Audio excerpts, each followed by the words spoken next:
Good evening, everybody, and welcome to the live recording of the Long Run Show podcast. I am back with my colleagues for another week of absolute chaos. Anything could happen, like it did on, what was it last week, Beth, when the internet went down? Yeah, you dropped, you left us. Anything could happen, and it probably will. So tonight, and I'm going to leave the most important person to the end. Tonight, I am joined by Beth. She's back. I've got Hayden in the house, and by huge. We've had probably 10 million emails demanding he return. 10 million. He's back. Speed Go is in the house. Let's give him a round of applause. You all right, Tobe? I'm just about back. He's just about back. And the best thing is, right, for all the you regular listeners and viewers, he came on in the green room at 18:59 and 30 seconds. Which I think it's more 40 seconds. It was really tight. I was working on my quiz. Oh. See, I've been inspired by everything that I've heard since I've been on. So I've got a little quiz. You've got a quiz? Yeah. Oh, Tobe, Jesus Christ. Okay, right. We're going to wait for that. We're going to wait. Don't do it now. We're going to wait for the Speed Goat quiz.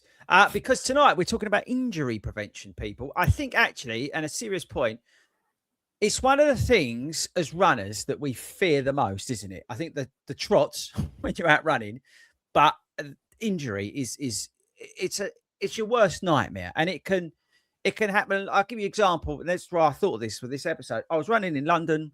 I looked right and left actually, but I looked right mainly because I was looking for the buses as you cross the Bank of England, and it's got these like tiny little curves, and I rolled my ankle. Now, lucky enough, it was painful for about 50 yards, and I ran it off. But that is something that could touch really don't. That could something that could turn into something like a person's worst nightmare, right? You could be at the gym, and anything can happen as runners, yeah, and it massively impacts us. And anybody who's training for London, training for anything really, it is literally your worst nightmare to try and get through 16 or 12 weeks of training unscathed. Is a miracle in itself. Forget about finishing the race. It's a horrible, horrible thing. So I wanted to start tonight with sort of, some ideas on sort of, and some of these may seem simple, right? But I guarantee none of you do them. Some sort of ways to, I wouldn't say prevent it, but try and reduce the risk. Is that fair, guys? Is that probably a better way to do it? Is there anything you three do just before we start? I know, Toby, you don't really run. You just eat. So I'll start with Hayden and Beth. But in terms of like injury prevention, is there anything sort of out of the norm that you do or you make sure during a training or just in general? Beth, I'll start with you. I used to be really bad at this. To the point I was a runner and I only ran and did nothing else. I don't think there's anything out the norm. I think for me, it's like, well, I've got insoles now because I've got one leg longer than the other. So for me, that's a big thing because if I didn't have them, I would just be wonky donkey. How did you find that out? Was that on a gait analysis or did you know that previous? No, I started having loads of issues on one side of my body, and then I had to long story. We'd be here all night, but I went round the houses, and then ended up at some physio chiropractor type person. I'm like, you do know you've got one leg 3 centimeters longer. So yeah, now I have insoles, and they are my savior. So there you go. So so Beth's injury prevention is her insoles. Good shout. Yeah. Hayden. What I've done in previous times is a bit like before I start thinking about a marathon plan. If I've got, let's just say now, if I was doing London by some miracle and I've got 16 weeks to go, I'll be thinking about the plan ahead. So I'll be looking at my last block and thinking about pace, thinking about the sessions I've done just to see if I can improve myself. And what I like to do with the injury thing is do the same with that. Have a look at my last block and have a look at where I thought there was a period of time where things weren't great, where I had an injury, where my knee was hurting, maybe the Achilles didn't feel great or the calf didn't feel great. Maybe have a look at thinking, do you know what? My knee is definitely a weakness. So now we're getting to this block here. Let me do a bit more strengthening on my quads. Let me try and take a bit of pressure off my knee. Okay. Almost like, I don't know, I've read it before. It's like an audit. You're doing an injury audit yourself. Obviously, if you've gone through a whole block and you've got 0 injuries, I look back and think, I must have done everything right. I'm going to do exactly the same. But if I had that injury, maybe I'll look back and think, you know, this time I'm going to try and avoid doing too much of that. Maybe I won't swim. Maybe I won't bike ride because that hurt a little bit, if that makes sense. Yeah, okay. Tope, I'll be honest with you. I thought he was going to say deep heat. I was surprised he didn't mention his injury. What's that? Hasn't he been out injured? Yeah, that's because he's had major surgery, Tope. Oh, has he? He hasn't mentioned it, that's all. Oh, has he not mentioned it to you? No. Tope, you must be the only person he's not mentioned it to. Ah, I feel he's had major surgery, Tope. Major. Just go back and listen. Just go back and listen over the last about 10 podcasts. You'll know everything about it. Have you mentioned it? No, a few times. Not a lot, Tope. Not a lot. No, not a lot. Okay. Anyway, Tope, injury prevention. Anything from your side of things? Just don't run. He's back. He's back. It's what I've been doing. I just like if I don't run, I don't really. Truly back. He comes on the running podcast and says, "Best way, don't get injured is don't run." This is why he's a fan's favourite. This is why everyone waits for Tope to come back on. Brilliant. What I do, my personal. Yeah, I'll make you do it, Tope. Right. So are you ready for my things that I wrote down? They are. Okay. So the first one, again, some of these are going to be, you're going to go, yeah, I know that, FORDY. Why are you telling me that? But I guarantee half of you don't do them, or all of you. Obvious one, increase the mileage gradually. Yeah, you've all heard the 10% rule. I'm not sure everyone sticks to that, but somewhere around that just be handy. Do you know what I mean? Don't go and do like, I know somebody who has been on this podcast quite regularly. He does get hammered for his running form and has been accused of peaking too early. Go from like 30 miles up to 50 something, just, right straight after each other. So, I mean, that's the sort of stupidity that you may find some people do. But I don't know the name of the person. So the increasing mileage gradually. If anybody follows me on Strava, which you should do anyway, you'll see that I did like about 1 million weeks of 30 miles. And now I'm not going to do 1 million weeks, but I'm doing 40 miles. And there's a reason for it, because I'm slowly but surely increasing my mileage during the marathon training block. But I'm doing it gently. Yeah, I'm slicing it. Yeah, I get a good coach. Thanks, James. But yeah, I'm just gently doing it. And there's a reason, because I don't want to massively increase my mileage, because again, I don't want to get injured. All right. So that's where it is. Now, next one. And Tope's very good at this. Prioritizing rest days. Tope, would you say you prioritize rest days? I always prioritize rest days over 7 of anything them? else. 7 of them, would you say? Yeah, it depends on the week. I mean, does walking count? No, Tope, you don't. It's not a walking podcast. It's a running one. Yeah, there's a problem with that as well. Beth, prioritizing rest days. How high up your scale is that when you look at your week of running? I do love a good rest day. I think I like active recovery though. So which is walking. Doing something a little bit different, not running basically. Okay. Swimming, walking, doing yoga. Okay. Yeah. Yoga. Hayden, my next one's running easy most of the time. You're somebody who does tend to run too fast most of the time. Where'd you get that from? Well, absolute rubbish. I see your Strava, and you're always out there hammering it. This was obviously before he got injured.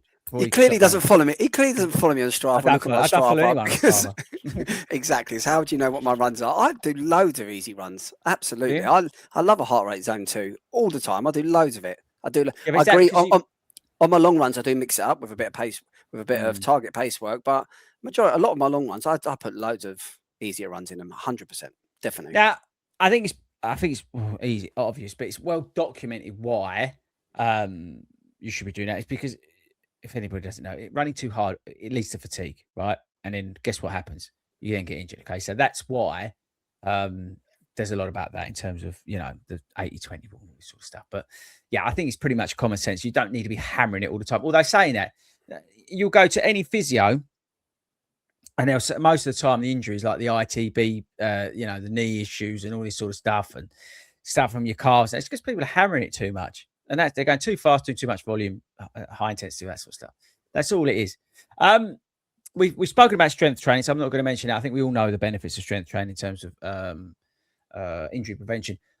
But here's an interesting one, because I do this, but I am guilty of not doing it all the time, and that's warming up before a run. I think. I'll ask you. Who does a warm up before they go out and do a long run? Tope? And when I say long run, Tope, I'm talking 3 miles for you. Yeah, I stand by the radiator.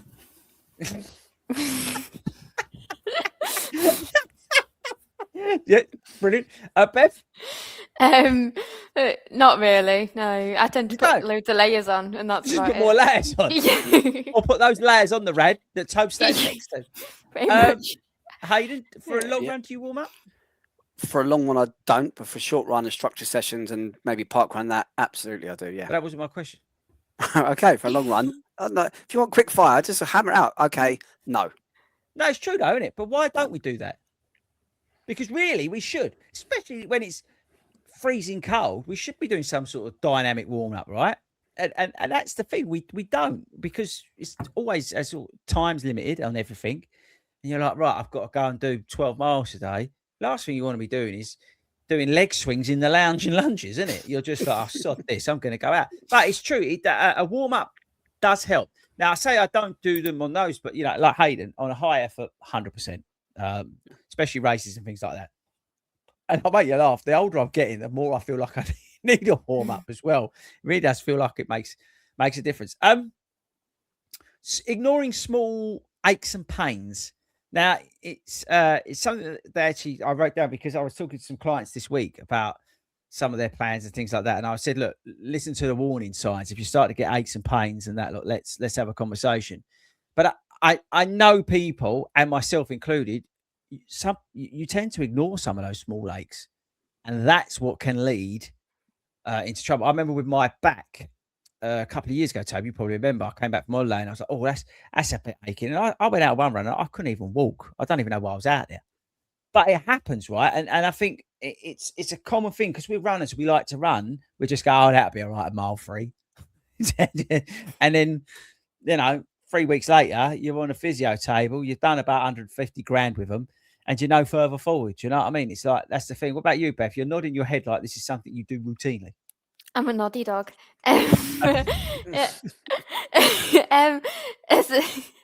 Essentially, yes and no, because sometimes you run and it hurts when you run and it doesn't when you walk, and sometimes it hurts when you walk and it doesn't when you run. So like, you don't know how it's going to feel when you run. So you think, all right, I'm going to go out, and then you think, oh, I'll be fine. And then you get to mile 3 and either A, you're amazing, or B, you just want to come home. And you sometimes never know until you go out there. And it's one of those things that sometimes you just go for it, but then you have a gut feel as well. Like, you know yourself, like based on what you've had before, whether it's something you should ignore or something you should carry on with. Because sometimes you feel better afterwards, and sometimes you feel a lot worse. Yeah. But it's one of those things that if it genuinely doesn't feel right, you shouldn't push through it because it'll just make it 100% worse. Kind of like what I found out. Yeah, it's true though, isn't it? Tobe, you're nodding as well because you're somebody who obviously, I think, was it your calf you had that issue with? I had a back issue. That was it. A couple of years ago when I last ran. When you ran a was a similar marathon. thing. When he just turned up and ran a Brighton marathon. Yeah, preventing injury, just go and run a marathon. Yeah, just go and run a marathon. Yeah, I had about the same thing. I kind of like, I just wanted to get the runs done, so I did. But ultimately, it just got worse and worse. Ended up at a chiropractor or whatever, and basically told to sort myself out.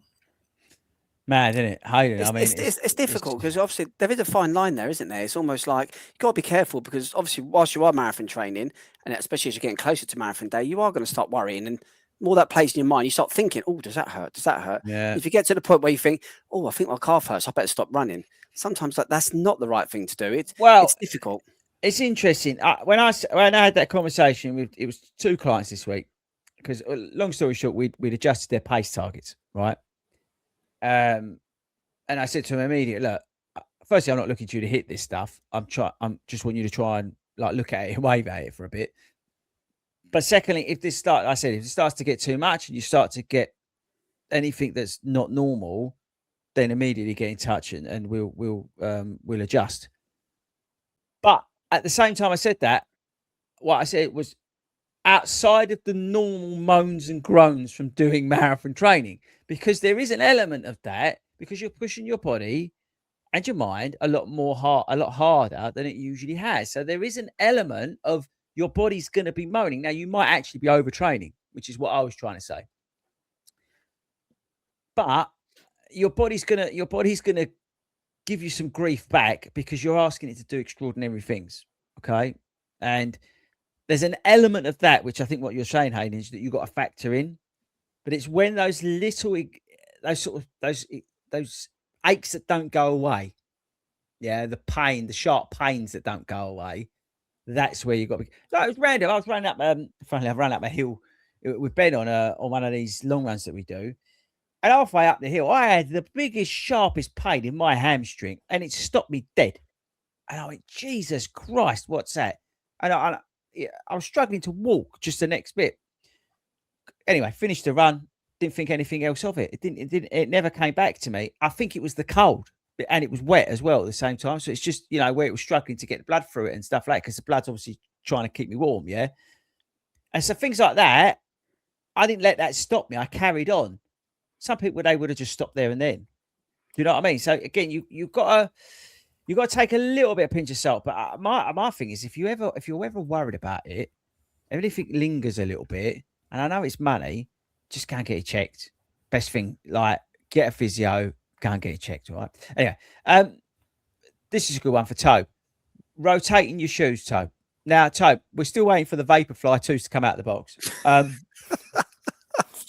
When we're still waiting for those to come out, Toe. But actually, really, we needed Si on this one because Si's shoes, Simon, I've seen him on the channel. He wears his shoes like literally would do if he could, he'd do 1,000 miles in them. But he does. I think some of them have. I think some of them have. Some of his Super Super Blast and Mega Blast, like his Mega Blast must have probably 500 to 700 miles on them because he wears them for everything, right? But in fairness, he buys one shoe pretty much, other than his race shoe, and just wears the whole for training, right? But worn out shoes, people, can give you some problems. And it is important to rotate them. I was running with Ben the other day. Actually, it will come out on one of the episodes of the new series that we've got. And he changed his shoe halfway, not even halfway through, into the first phase of what we was doing. He was in the wrong shoe, basically, for what we were doing. He was in a totally wrong shoe. And it was giving him some issues in his hip that he felt. And that's because it was just the wrong shoe for the session that we were doing.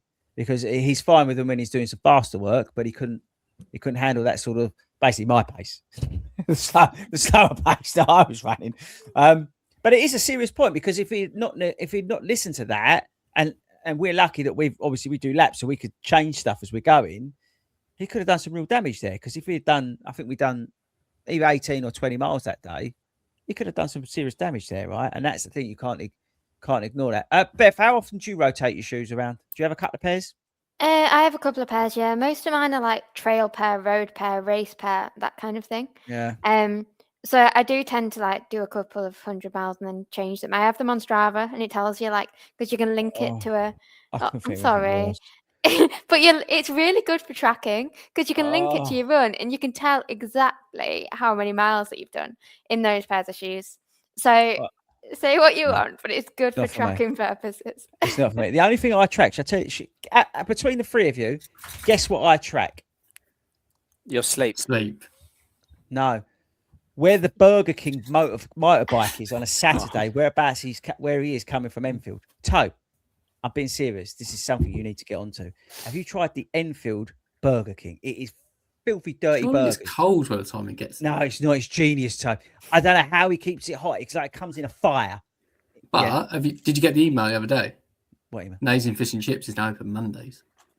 Is it? Yeah. Well, that changes the whole. Anyway, we better get back to it, Toe. Yeah, anyway, talking about fuel and hydrate properly. Under fueling, slow recovery, and just basically increases risk. I think it's a good one that I wrote down, and you just mentioned it, sleep. Actually, that's why I rushed that point, because the sleep, I think, for me, sleep's part of my training. What are you doing, Aidan? No, don't worry. It's a long story. Okay. Well, we've got 40 minutes. It's makeup light. I've got my 18-year-old daughter crawling around to get her shoes out of this room. Honestly. Because she needs to go out to the pub. She's going out. Just turn your camera off, bro. Don't worry about it. It's easy. So you just mentioned that I track my sleep. I think I mentioned, but I personally treat my sleep as part of my training because it's so important to heal, and I think actually prevent more injuries. Beth, do you track your sleep? I don't think I've asked you that. I don't track my sleep. I just know I love my sleep. So, How many hours do you reckon you get a night? 10 till at least 8 or 9. Jesus. I love sleep. I appreciate that. Yeah. So you're the other way. You get about 1 minute of sleep, don't you? Because you're always Yeah, it working. depends what's going on. He's always working. He don't sleep. He's just a machine. He won't sleep and then he'll go run a marathon. Yeah, I wouldn't advise that for injury prevention. I wouldn't advise that either. Hayden, sleep. Where are you at? Sleep about usually between 6 and 7 hours. Do you reckon that's why you got your dodgy back? Because of lack of sleep. I think sleep's something that seems not overrated. Overrated is the wrong word. I think sleep's something that you get used to. You have people that are used to 4 or 5 hours sleep. You have people that that are used to 10 hours sleep. There's science behind this. Train your body. This is where we need Matt the scientist to confirm that you're talking nonsense. More sleep, the better. Don't tell people they need less sleep because that's no, I'm not. I'm just saying you can train your body to not need as much sleep. In my opinion, your body doing it. I could train my body to eat itself, but why would I want to do that? So what you're saying, no idea why. What you're saying is nonsense. The last point, which is better than Hayden's, and it's the last one. It's probably the most sensible one. Is actually to listen to your body, not just your plan. Like if your plan says you've got to do 6-mile tempo run, whatever, and your legs are absolutely fried, why would you go out? Like why would you do that session? Maybe tone it down to, I don't know, 30 minutes of easy work if you really needed to go out. Probably not. Do you know what I mean? Or you actually probably benefit more from having a day off. And like Beth said, go and do a bit of swimming. You know what I mean? But I think we're all guilty of that though, aren't we? There's days, again, marathon training, because that's what we're focusing on tonight with this for injury prevention. I think marathon training, we are all guilty of trying to tick the stuff off the plan and get it done. We know it. I know, Tobe. I don't know. We're going through the motions to a degree and all that sort of stuff, and we know it's hard, and that and we sort of struggle through periods of the block, right? I think that's fair to say. But there is an element, I think, from somebody who's just talking from experience, not obviously coaching how, but more from experience. It is so critical to listen to your body through those months and weeks that you're doing it. There will be ups and downs, and it is important to listen to that, because the moment you start pushing too much is where you start to get into trouble. And all those sort of things we've spoken about can lead to some nasty injuries that you can't shake off for a while, like Beth's had, isn't it, Beth? You were out of the game. Yeah. Obviously, Captain Silly Bollocks down there with his back. Toby's had a back injury. Don't mention it, but he's had a back issue. Can't run. And obviously, Tobe. I don't really know what your excuse is. Really, what is your excuse? Why you haven't been running? Do you need an excuse? No, I suppose you don't. No, injury prevention, Tobe. Injury prevention. Yeah, I'll prevent an injury. Can I throw something else in there for the injury prevention as well? Oh, I think just some extra. I think it's quite important maybe to have a look, especially if you're going through. Could be your first, but actually, even if you're an experienced runner, have a look at your form as well, because we joke about it with Ben and everything else, but bad form can easily lead to injury. What, you're saying he's got bad form? It's a bit nasty. He's not here to defend himself. Ben Slater has got awful form. That's all. You can't say that. I can say that. I can say that, and I'll say it to him, and he knows it. But he's so bloody fast. He couldn't care less. But honestly, bad form can lead to injuries, overstriding, things like this. That can lead to real bad injuries and stuff like that. So have a look at your form as well. It's something that can definitely help. Work on your form, I would say. And your form is improved massively from the strength work that you do. Being able to hold yourself up, to fire up your glutes, to get them actually working, to have everything, and also on the recovery side, so that mobility side of things, so everything working naturally as it should be will make a huge difference. If you're not strong, kinetically to the change, you're going to start leaning in and you start going back, start heel striking. All this, it's just more pressure onto your knees, more pressure onto your calves. It can be, as you say, a negative. So it's a very valid point to focus on your form. I would say one run of the week, one of your easy runs, make sure you're thinking about your form. Said it before. do it again. You know, just you want to be nice and upright. Someone pulling on your head, hips nice and forward, but in a natural position. I And think a lot about. of Yeah, go on, Beth. a lot of the time, like you think you're all right because like you don't see yourself. So Yeah. what I've done once, well, a couple of times actually, not just You had your mum run along with a mirror next to you. not Oh, not sorry. quite. But actually, to a similar point, if you look at your shadow, that says a lot in the sun. If you look at your shadow, I do. you It's can called see how Ben. forwards. It's called Ben. I look at him and I go, God, my running form's terrible. No, it's actually Ben. Just a few inches taller. That's all right. He's not going to start hammering me about my size. What's the matter with this? Good. He's Good. sure that he's got less vertebrae, whatever they are, and discs in his back. You can thank me later, Hayden. No, that's fine. Listen, I'll be more happy if I go out for a run and I can actually see my shadow for a bit of sunshine because the weather's Yeah, that's bloody true. awful at the moment. That's Yeah, true. that's But true. listen, I just want to leave that section and say, make sure, honestly, guys, seriously, yeah, with this, people coming into marathons like trainings and all this sort of stuff, do what you can to try and prevent stuff. There's simple things there. It ain't rocket science. None of that is rocket science. None of that is some scientific piece of paper that Matt's given us. I said, you need to be taking all of this stuff and doing all this. None of it is. Getting a little bit more sleep, making sure you're hydrating, eating well. You know, the basic stuff. Okay, that's what we need to do. Now, here's the cat. Listen to this. I saw this online and I thought this was interesting because it's a total where we've spoken about marathons, right, and injury prevention for them. How about this? 10 signs you might not be ready for a marathon. Interesting, isn't it? Because everybody's doing them, like Toe with no training. Everybody and his man and his dog is doing 52 marathons in 52 seconds, okay? Everyone's doing them because it's fashionable, all right, to go and do them. But this article, which caught my eye, said there's actually 10 signs that might mean you're not actually ready for a marathon. So not necessarily rushing to go and do one. So I'm going to read these out. Give me your thoughts on each one. It's quite interesting, this. This is to say, it's an article. I can't remember who it was. Probably should give them credit, but whatever, worry about it later. So the first key warning sign, you haven't built enough basic endurance. So if you can't listen, this is where I don't agree with this. All right. I'm just putting this here, by the way. Actually, I better say I don't agree with all these points. That's a better way of saying it. But listen to this. This is what the article said. If you can't Beth's going to go nuts. If you can't comfortably run around 9 to 10 miles, your aerobic base is likely to be not strong enough for marathon training. Do you want me to read that again? If you can't comfortably run around 9 to 10 miles, your aerobic base isn't strong enough for marathon training. Now, I'm not saying that's wrong or right. I think that's a little bit strong because I think you can train and we can work with what we've got, right? But I kind of get what he's saying in terms of aerobically. So I'm a little bit here or there. What do you guys think of that? Beth, what do you think of that? I see where it's coming from. It's saying like, don't run before you can walk kind of thing. Yeah. But it doesn't take into account how long, like, not the plan, but you could say you're going to do a marathon in a year's time. You've got all the time in the world to build up. So I think just because where you are now doesn't mean you can't do it in the future. It's just that building up slowly piece, and you've just got more stairs to climb than someone who can already run a half marathon.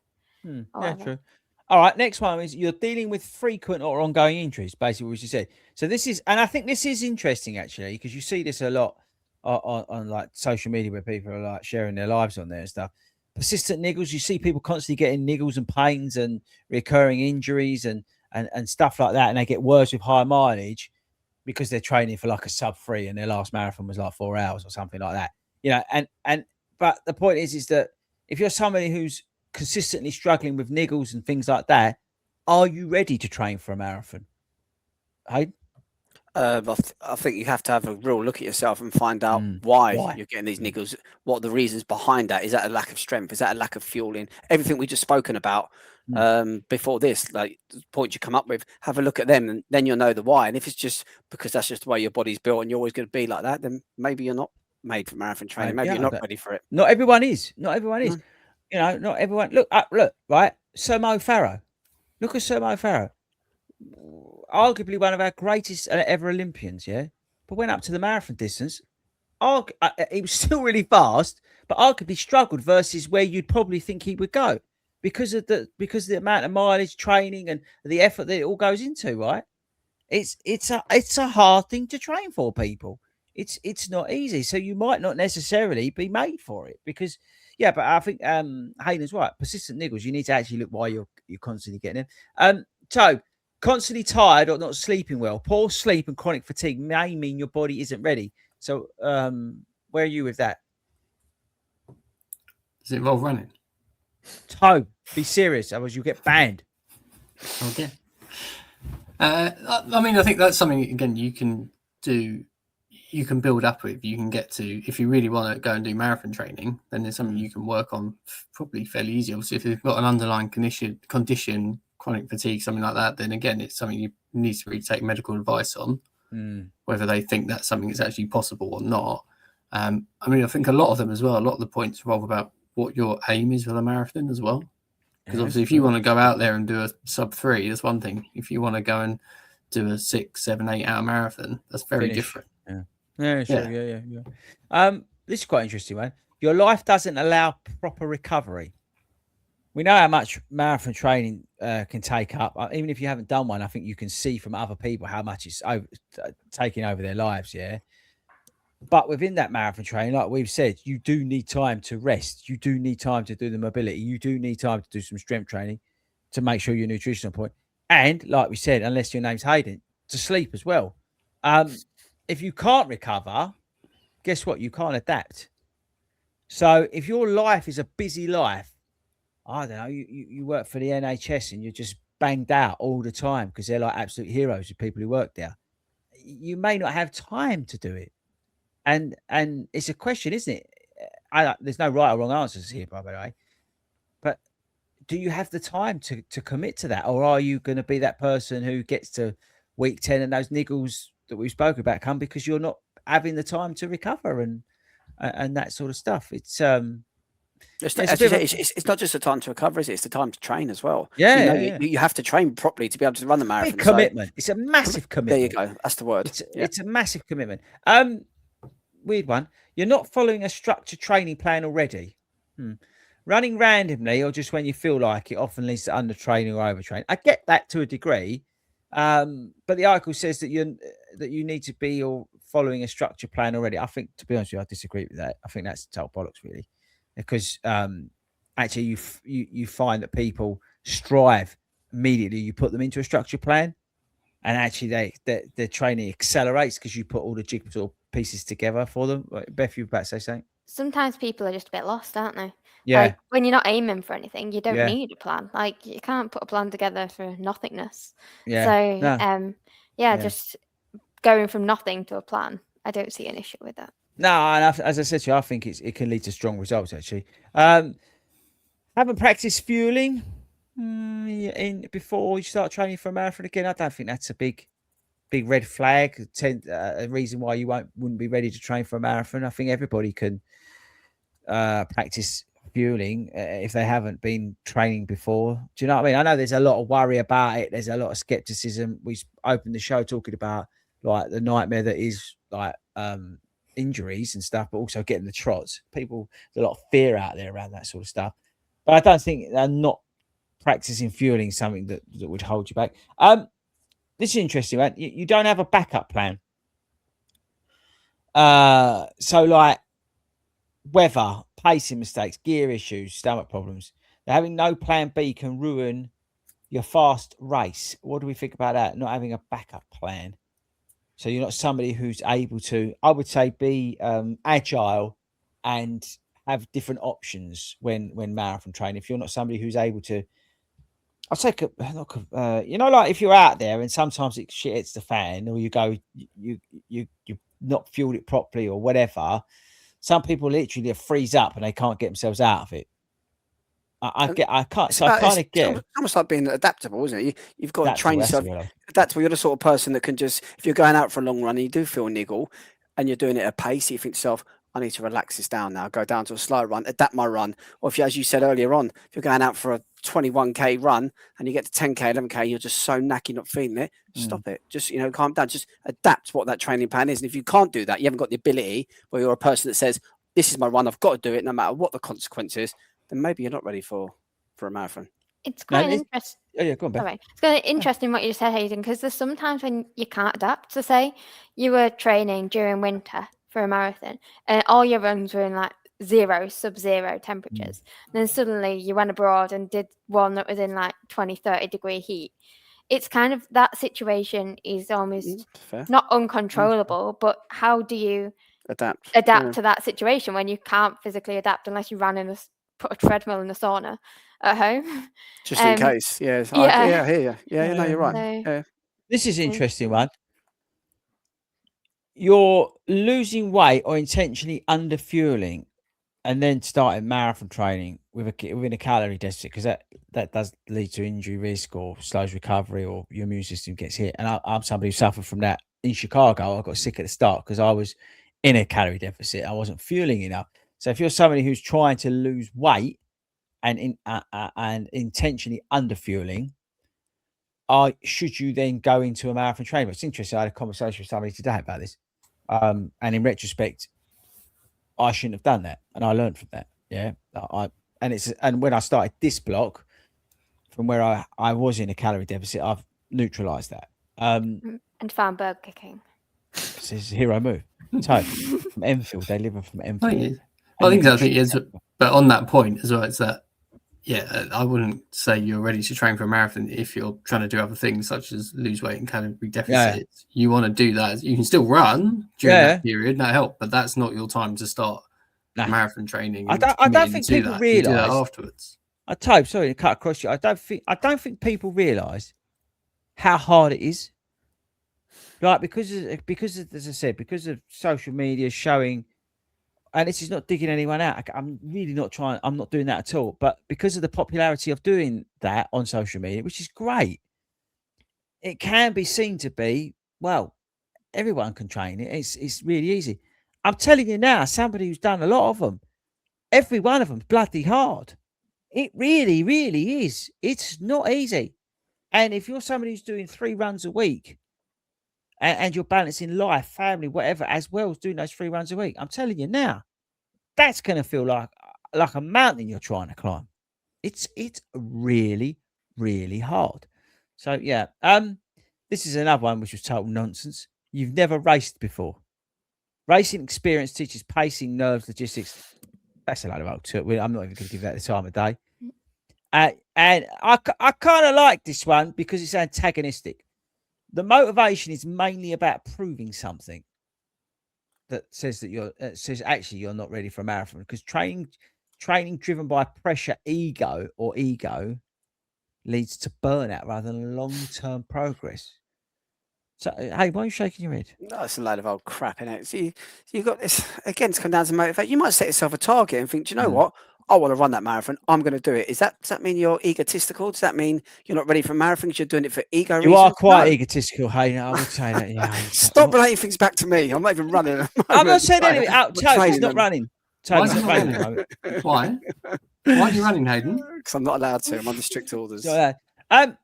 Before we get into this quiz that Toby's got for us, I do want Hayden to brief the people, the viewers, the listeners, on what I would say is probably one of the most remarkable things I've seen this year, and that's the 40 Runs Running Club TV channel. Oh yeah, absolutely. It's been fantastic. It's an idea we spoke about for a while, and we've literally jumped in at the deep end, and we're finding out about the everyday runner within the 40 Runs community, but within the running community as general, just the everyday runner, trying to hear their stories. And actually, something relates back to you, Chris. That's quite fun. I'm not sure if you'd heard it on the interview. So we interviewed a guy called Sam Kirchin last week, who really sadly lost his wife a couple of years ago. It was a really, really tough one to do, a tough interview, and he held up really well. But it was interesting when I said to him, we talk about his running journey, and said to him, how did you find 40 runs? He found 40 runs. He was looking what to pack in his bag for a marathon race day. And he saw your YouTube video and he watched it. He watched it over a couple of times just so he knew what to put in. And he saw the Coke. He was like putting a bottle of Coke in. And because he'd done that, Coca-Cola. Coca-Cola, sorry. And he saw that. And then he watched your next one, then the next one. And he thought, I quite like this. I quite like the community. And since then, he's been so embroiled. And that ultimately, in a way, led to when his wife passed away, he had a whole community behind him, supporting him, that he even said at times were more supportive to me than any of my sort of family and friends. They were closer than anyone, just because he went on YouTube and saw you talking about packing a Coca-Cola in a bag for a Mad, isn't it? marathon. But these are sort of stories we're hearing at the moment for this, and it's a fantastic outlet for runners. And it really is. I would strongly recommend it. It's a great look into everyday runners, normal people, and I'm sure as somebody who's listened to this podcast or somebody who's watched this back or whatever, or watching it live, you've got your own story, you've got your own journey, but to hear like other normal people, just share their stories is fascinating. It really is. It's incredible, the stories, and I know some of the other ones we've got coming. Next week is a pre-record. We've got a couple of pre-records coming over the next few weeks actually. While we're at the National Running Show, we've got Extreme Park Run, and we've got one of the sort of episodes tucked into a podcast as well, because I listened to it. I said, "Hey, we've got to put this out as well. This is an unbelievable story." So that's coming your way. We've also actually talking separate. We've got a new podcast show coming your way. I hope everybody's got involved in like the or seen the marathon talk we do. It's obviously marathon specific. We've got something new for that coming in a couple of months about that. But one of the things we are going to be doing the last Friday of every month leading up to the London Marathon, we're going to be doing a sort of marathon training specific podcast for people. That's going to start. That's going to be coming out as well. So that's something to look forward to. I want you to think of basically, what's his name? The guy who does the stuff. Martin Yellin. I want you to think of Martin Yellin and Paula Radcliffe. We put them into like a chamber. We morphed them into one person, and that knowledge. That's basically going to be me and Hayden for 45 minutes. So you're welcome, by the way. But yes, so that would be that's coming your way as well. But we thought that'd be useful. Give you some real life tips from normal people. So that's coming your way as well. The other thing that I was going to mention, and I think we've mentioned it, we are on at the National Running Show live on Saturday at 11 o'clock. I know we get between 1 to 2 million downloads a week of this show, yeah, and I'm expecting every single person who has downloaded it, 1 to 2 million. I know some of you are in other countries, to come to that show at 11 o'clock, right? I want to make it so basically at that moment in time, the whole show, the running show, whatever it's called, stopped. Because they would all be going, what the bleeding hell's going on over there? What is all that about? Right? And I want you to witness it firsthand. In Birmingham, not Birmingham, Alabama, but Birmingham, NEC. I want you to come along Saturday. What's the date of it? 31st, isn't it? Yeah, it's 31st. I want you to come along at 11 o'clock to the little stage, because they don't want us on that big stage, and rightly so, to be honest with you. I commend them for keeping us off that stage, and come over to the little stage and be prepared for anything. Okay, 11 o'clock. I want you all there, all 1 to 2 million of you that download this episode. All right. So I'm going to give you permission for 5 minutes to do your quiz, because I do have one question I want to ask my colleagues before we finish. This is extremely risky, and I'm not sure I feel confident about this. But if it's bad, I'm going to remove you from the podcast. It's likely to. Well, I mean, the standard's not very high to meet, is it? Let's be honest. What are you talking about? My game's at epic, Toe. By the way, I thought about this on the train on the way home today. And I used my friend Al I. Yeah. He's got that friend who's got the initials GPT as well. Have you met him? It's his cousin. I have. He's mates with Al I. Al. Yeah, carry on. So he's helped me write a quiz called Jim Yay or Jim Nay. Oh.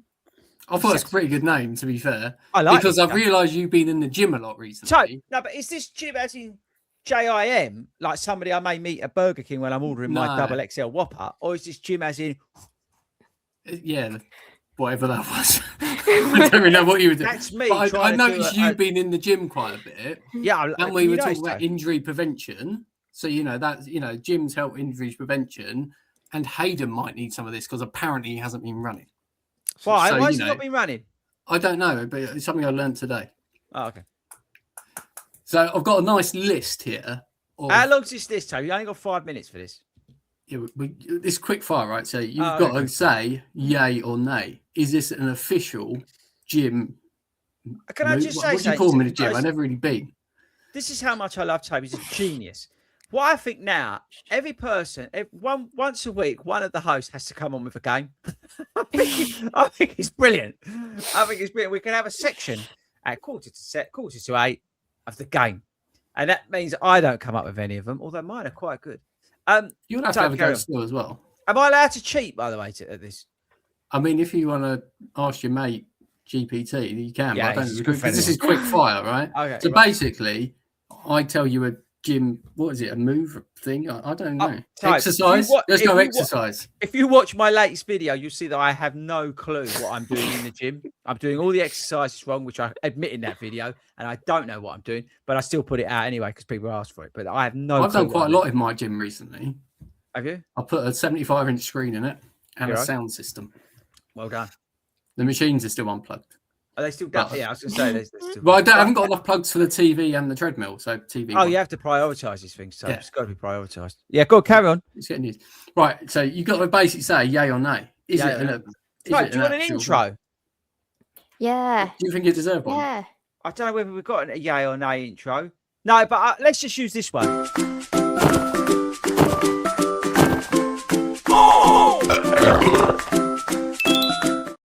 I thought we should use that one because I haven't seen it for a while. Carry I on. was expecting a different one, but you know. Yeah. Yeah.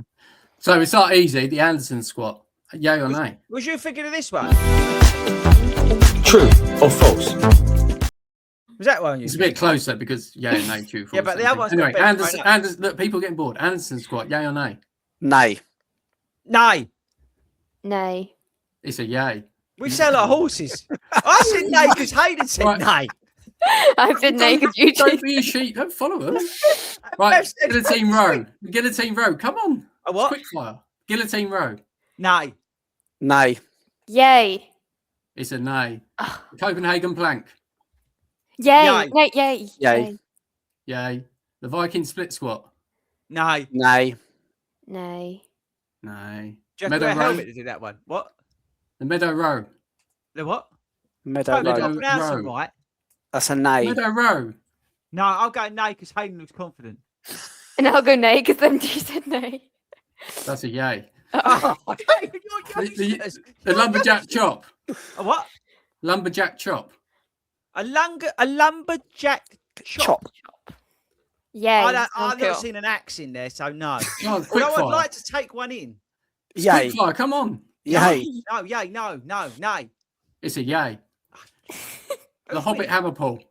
Nay. Yeah, yay. I see. Nay. Nay. Nay. Nay. Yay. Yay. It's a yay. No way. Rubbish.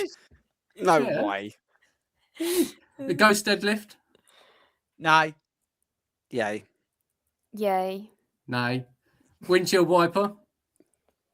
Nay. A windshield wiper.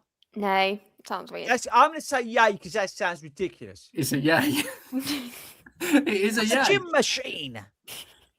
The Hatfield dead hang. Nay. Nay. Nay. It's a nay. The 40 frown. Nay. Nay. Yay. I spent a lot of time. It is a around yay. It's the look that Chris gives everyone in the gym. Uh, Duck walk.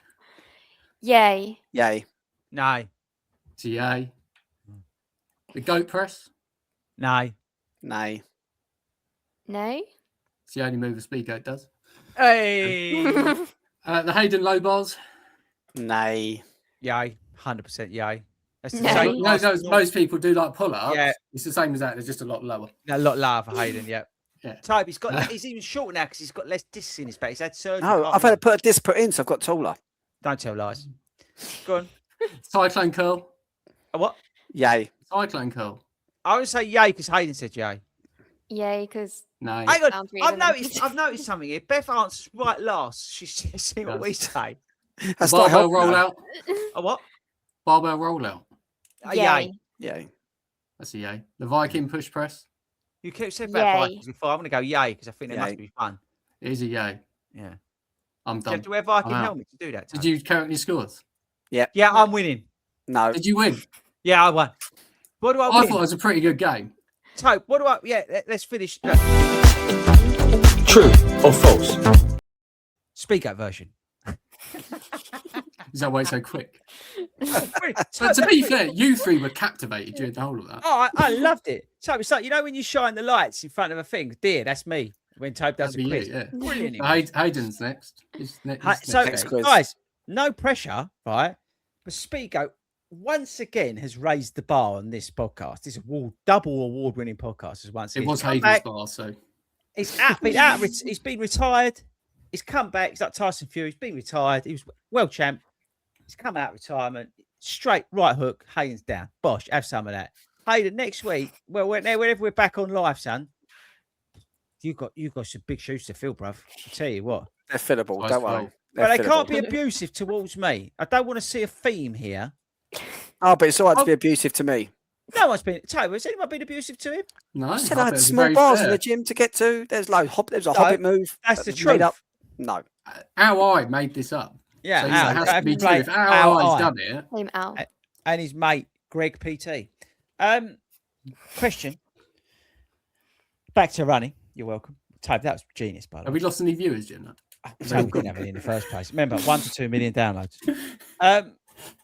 The reason I thought of this today, because I'm a hero, like Tobe, I think this week we've had every sort of weather. We've had rain. I went out one day, yeah. You asked Nick, and there was not a part of my body that was soaking wet. Yeah.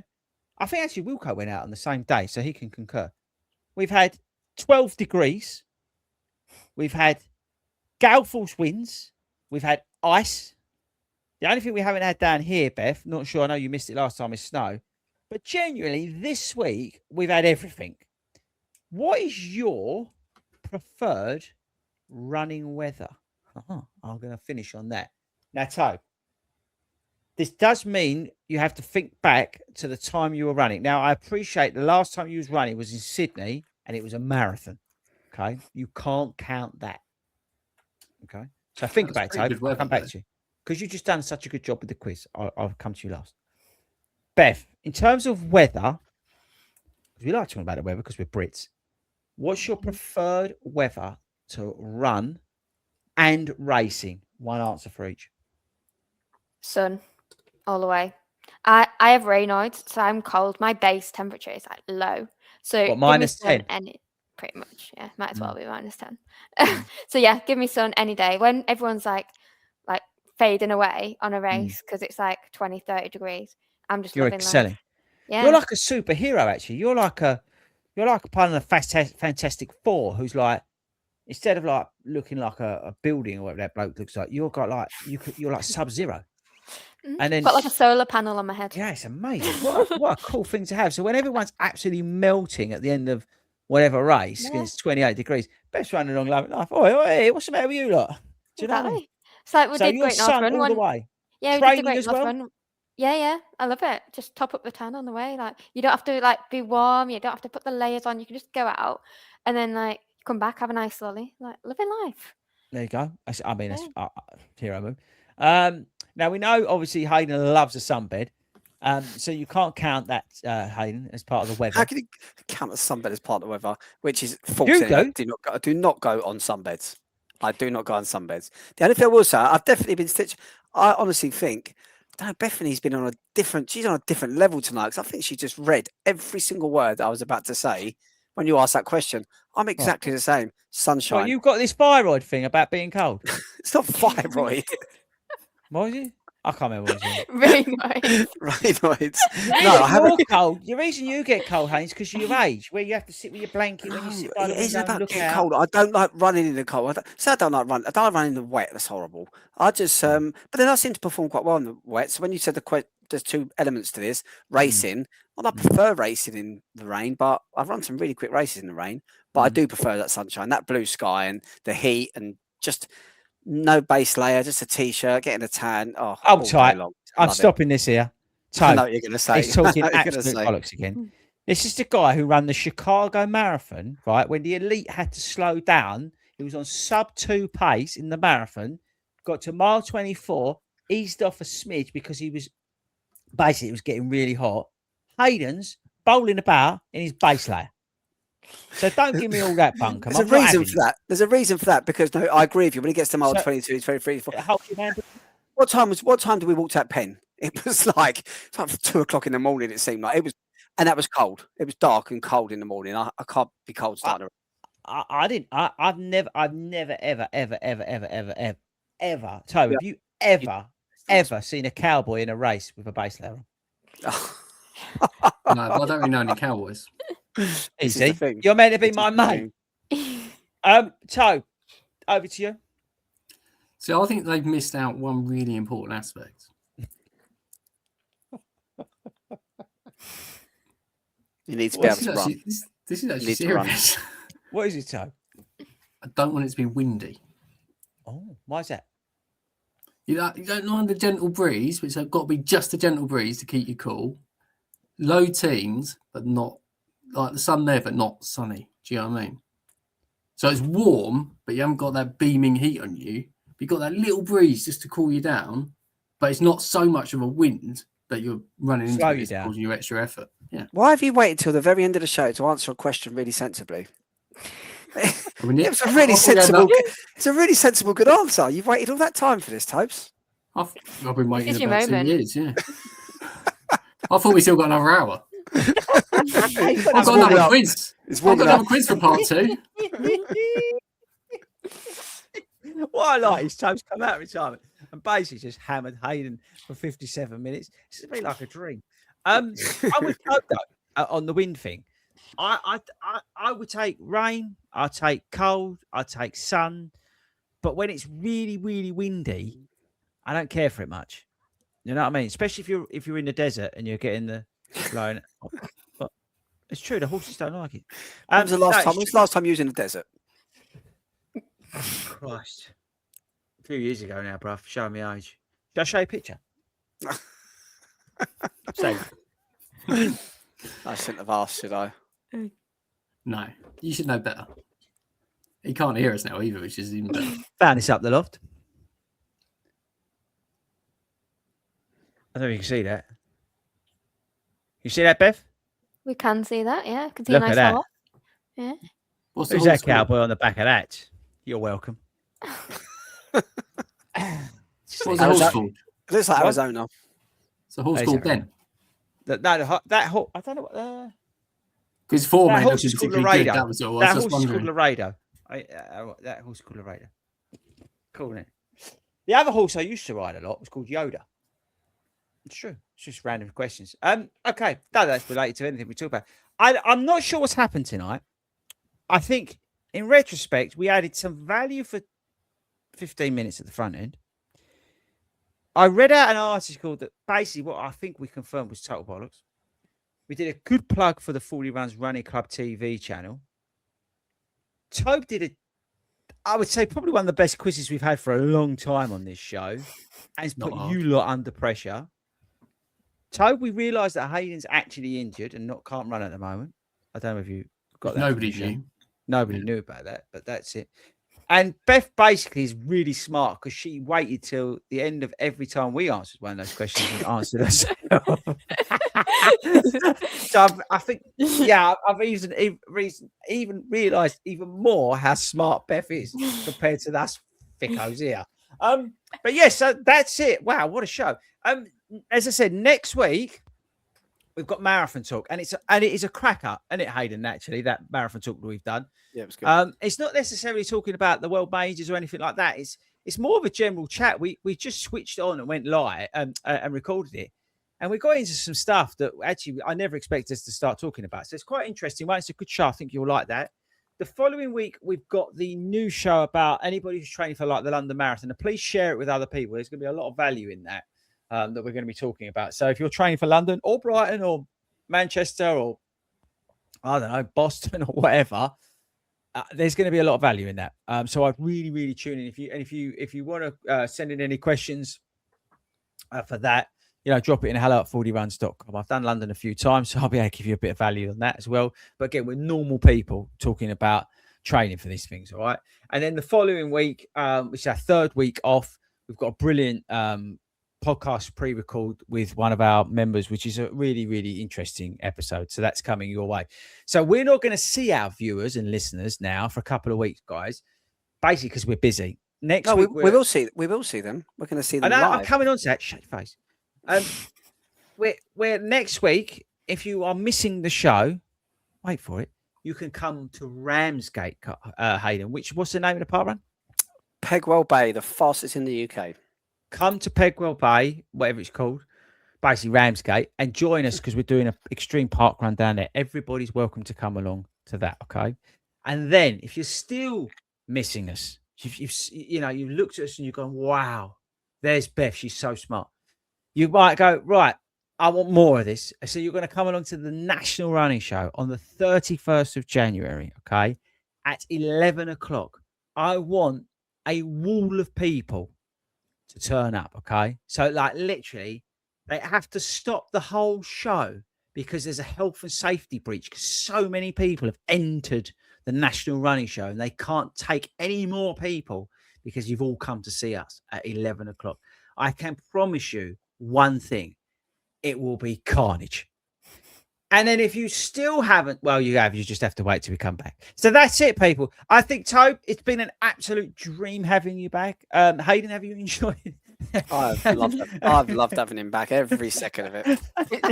Beth, is this your first one with Tobe on the show? It's the first one in a while, but no, I think we've been before. It's brilliant when he's back. It's total carnage. Tobe, I love you. I can't wait to see you. I think that's it. We'll be seeing you in a few weeks. Thanks again, genuinely, for all the support. Thanks again to everybody who's already got tickets to come along to the National Running Show. Thanks to everybody who's coming to Extreme Park Run next week. We'll see you all soon. We'll still see you in a couple of weeks, but don't forget the shows will still be coming out on a Friday, usual time. Like, well, hang on, they come out at midnight when they're doing the pre-record, so they'll come out. They'll be ready for you when you're traveling into work or going out on your run. So, yes, that's it. We shall see you all soon. Thanks very much, everybody. We shall catch you all later.